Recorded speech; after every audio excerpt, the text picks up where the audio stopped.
Mmm. Don't mind me. Just smelling some patchouli over here. How is it going?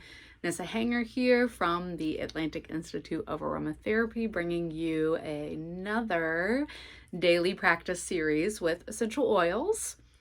In this series, we're exploring 5 different essential oils voted on by you, and y'all chose like the best ones. It's so good. And we're exploring these 5 different essential oils and how they each bring unique gifts to a self-reflective, introspective, let's just take some time out for ourselves and really feel about what's going on within ourselves practice. And the reason why I wanted to create this series for you all is I know for myself, number one, that some simple sitting, breathing, doing nothing, feeling how I'm actually feeling. These type of practices are, I would say, absolutely necessary for any holistic healing journey. All of our tools of our oils and our herbs and our good food and our good sleep, all of those are so wonderful, but they work so much better when we're actually taking some time to get a finger on the pulse of how we're actually doing. And oils are one of my favorite tools to draw us inward. And so today we are exploring patchouli. Patchouli is one of my favorite oils, and I guess it's one of y'all's too. What's super cool for me in this journey and this series is that as I have followed the oils that were picked by you, it's created this beautiful pattern. So yesterday we explored clary sage, which was the final oil that we featured in our Inner Sanctum membership, which you can now find archived in the Inner Sanctum library.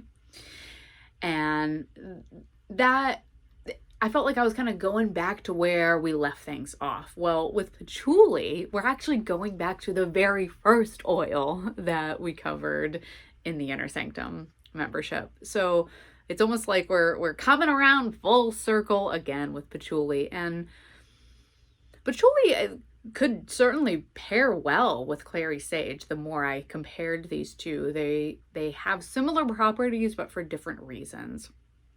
Patchouli, the Latin name is Pogostemon cablin. I always like to bring that up because knowing your common names helps you know a little bit more about the oils that you're working with. Excuse me, I said common names. You want to know the common name too, but knowing the Latin name, the scientific name, the botanical name, helps you know more specifically what you're working with and makes it handy when you're looking up these oils in books like the Aromatherapy Practitioner Reference Manual found on our website, atlanticinstitute.com.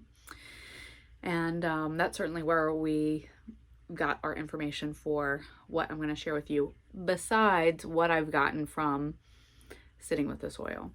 So patchouli is the aroma of patchouli, especially compared to clary sage, is much more deep.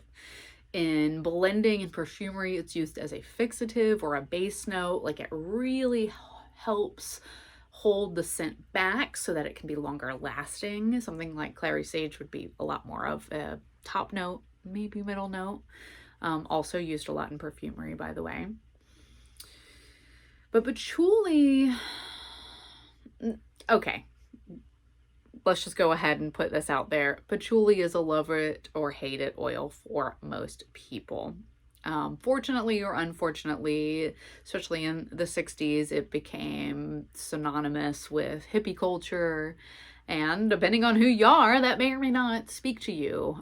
There's also been a lot of synthetic patchouli used and worn. And so I think sometimes people's reaction are based on their scent memories of not good smelling patchouli.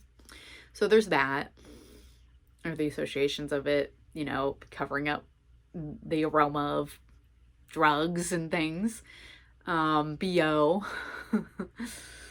But for those of us that that it doesn't have those negative responses. For me, it is absolutely a oil of comfort because it's been you all may know, it is a key ingredient in my mom's signature blend. So patchouli always smells like my mom to me, and that's a good thing. So for me, it is very comforting.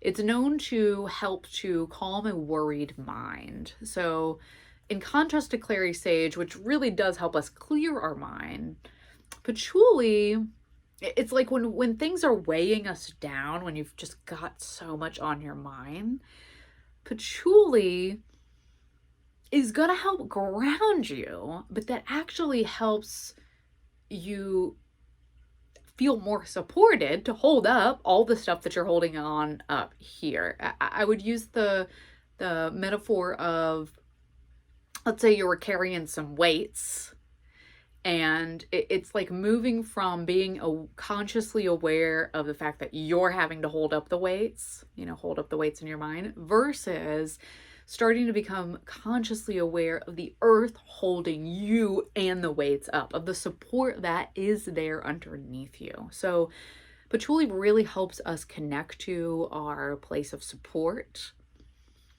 If you don't have some out now, please, smell some with me. But the other thing that patchouli does, that's how it works with like helping us in spatial recognition. It's like feel the ground underneath you, really connect to the ground, connect to the earth. It also helps us connect to the past. My mom, in discussing this oil with her yesterday, she said that she would probably classify it as an ancient oil.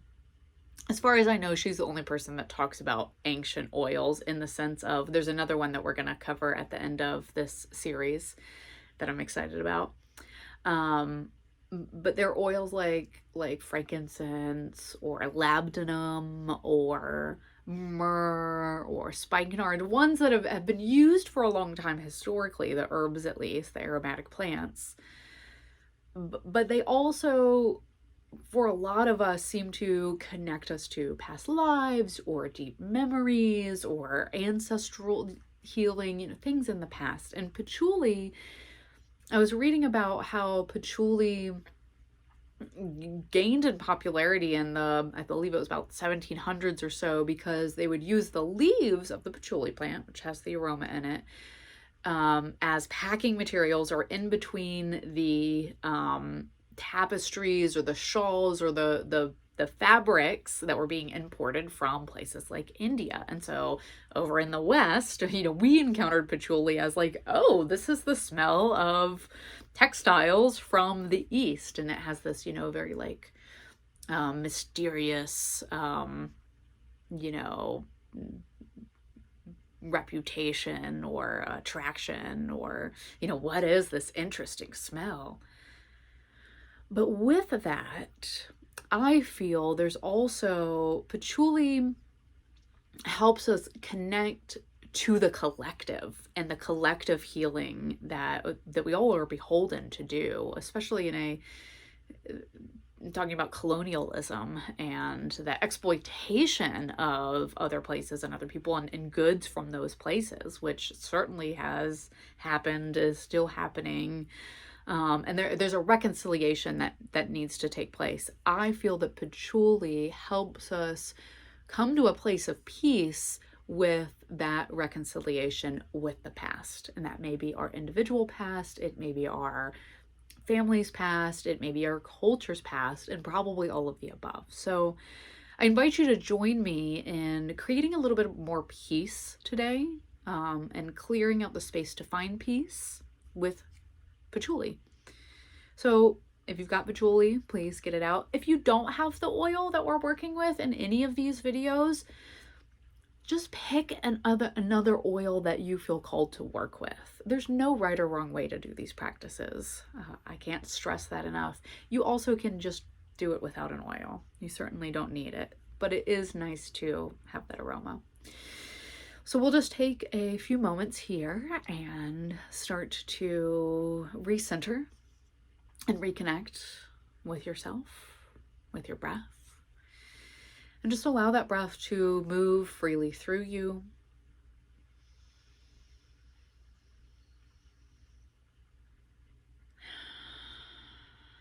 And allow the patchouli to come into your body. And notice where it moves in your body. Maybe how it moves you.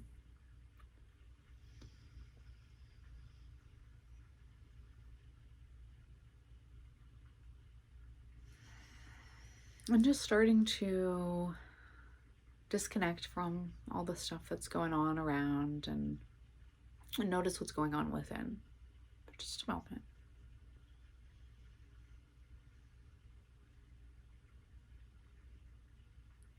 And with this aroma, I offer for you this affirmation to use, to say to yourself, inwardly, outwardly, use throughout the day. And that is that there is peace in every moment. There is peace in every moment. And just allow that to sink in. Anchor that affirmation with the smell of patchouli. And you can remain here in this space with patchouli, or if you'd like, you can use these 2 questions for quiet reflection or even journaling. And those are, what wounds of your past are ripe for healing? What wounds of your past are ripe for healing?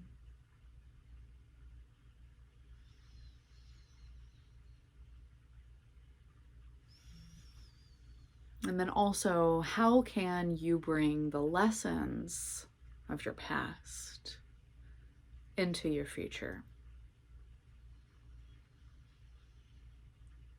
How can you bring the lessons of your past into your future? Feel free to take your time here with patchouli. Offer yourself some gratitude for taking this time out to learn about patchouli and what it can do for you in your inner worlds. I would love to hear what you've learned through this journey through patchouli. Please come on over to our blog at atlanticinstitute.com, and there you can leave me a comment on this post about patchouli. You can find all the other daily practice series videos we'll be doing. And if you want to make sure you don't miss anything, please get on our email list there at atlanticinstitute.com. There's things I share in email that I don't share anywhere else. And you will also get an invite to our free online class on how to use essential oils for emotional healing happening this Saturday at 2 o'clock.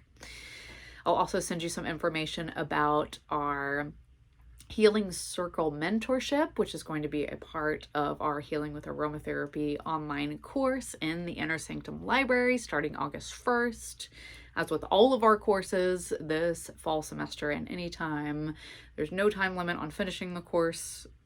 It is a choose your own adventure type of program, so you can use it for personal healing, you can use it for helping your family, or even bringing aromatherapy into your professional life. Wherever you're at in your journey, we are here for you.